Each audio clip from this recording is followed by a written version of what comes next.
Değerli izleyiciler, neredeyiz? 3 dilin bir şehirde yaşandığı yerdeyiz. Bingöl şehrimizdeyiz. Bingöl şehri eski ismiyle Çapakçur, Zalaga ismiyle Çolik, Türkçe ismiyle ise Çevlik'tir.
Şirin o terkine kenar terk edeyko baykine kenar terk edeyko baykine kenar vafo leyley vafo leyley vafo leyley hevaley vafo leyley.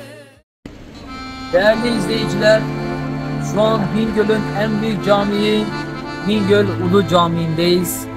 Bu cami 1988 yılında vatandaşların yardımıyla yapılmıştır. Günümüze kadar gelmiştir.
Değerli arkadaşlar, Bingöl'ün neyi meşhur dedik? Bingöl'ün balı meşhurmuş.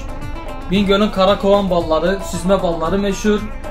Şimdi sizin için soracağız fiyatlarını. Abicim, şöyle bir balın fiyatı ne kadardır? Yani kilosu 300 oluyor. Bana 3 ila 3,5 arası geldiği için. Kilosu 300, petek olarak 3 ile 3. olarak 3 ila 3,5 kilo arası geliyor.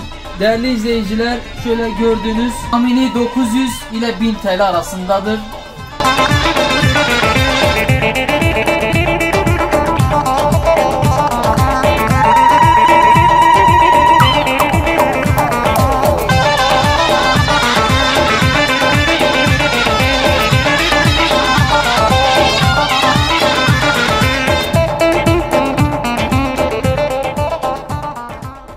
Peki abicim, süzme ballarınızın fiyatı ne kadar? Süzme balda kilogram olarak net 850 gram oluyor, öyle söyleyeyim. Net 850 gram. Evet. Tahmini ne kadar fiyatına geliyor? 280 TL. 280 TL geliyor.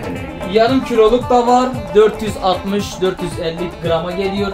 Onların fiyatı 140 TL'dir.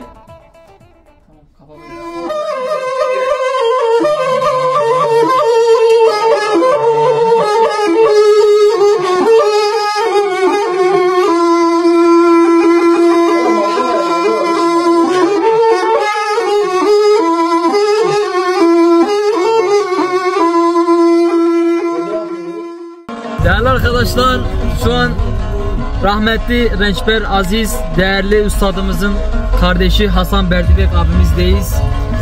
Rahmetlinin mezarına gideceğiz. İzlemede kalın arkadaşlar.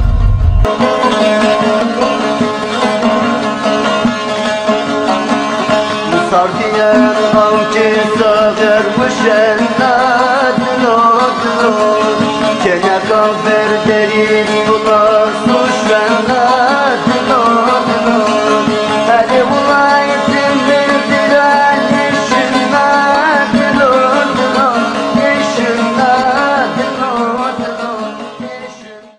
Çok değerli sanatçımız merhum Rençber Aziz, namı değer Aziz Berdibek, onun mezarındayız. Hasan Berdibek abimiz yanımızdadır, reşidir kendisi. Ondan birkaç fikir alacağız. Rençber Aziz kimdir? Rençber Aziz Bingöl'e neler katmıştır? Onu öğreneceğiz.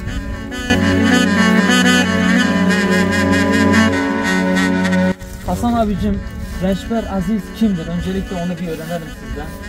Rençber Aziz 1955 yılında hemen bizim Gusman köyünde, şurası eski köy mezrası, hemen böyle 500 metre ileride Gusman köyünde doğmuş. 1 yaşındayken geçirdiği bir hastalık sonucu 2 gözünü de kaybetmiş. Bir medrese hayatı olmuş 9-10 yıl. Hafız Kur'an olmuş. Sonradan buradan İstanbul'a Mevlid Han okuluna gitmek için Bingöl'den İstanbul'a gitmiş. Buradan müzikle medrese bir ara gitmediği için medreseyi bırakmış. Hafız Kur'an olduktan sonra medreseyi bırakmış. Körler Cemiyeti'nde, Altınokta Körler Cemiyeti'nde onlarla idame etmeye başlamış hayatını. Oradan müzikle aşina olmuş. Tabii bizim yöresel, özellikle Zazaca müziğe çok büyük katkıları olmuş. Zazaca müzikte yaptığı bütün parçalar hep protest parçalar, hep yaşanmış ya hayat hikayesi ya günün şartlarını, o günün koşullarını, o günün sorunlarını, o günün acılarını dile getirmiş parçalarıyla.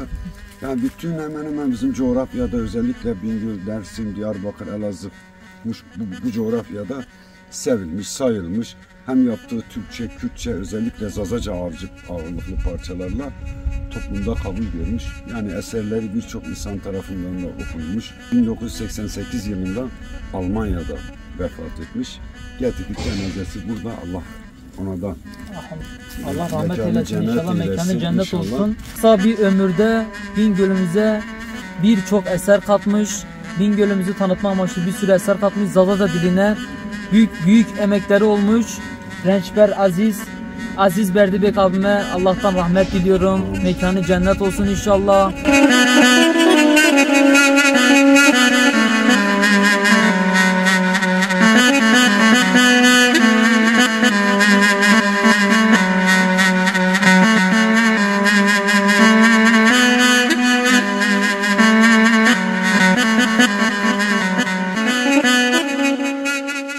Bravo, bravo, bravo, bravo.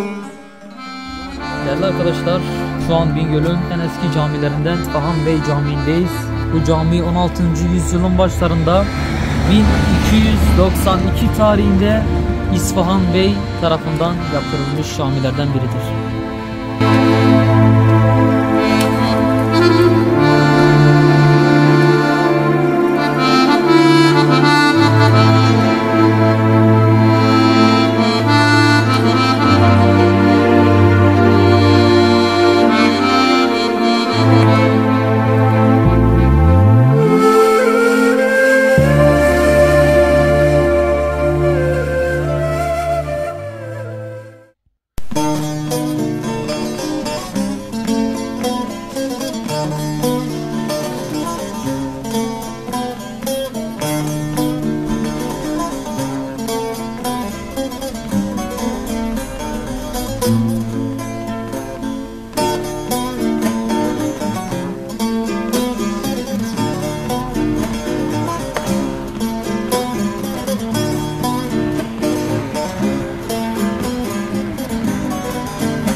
Lece zavu, lece zavu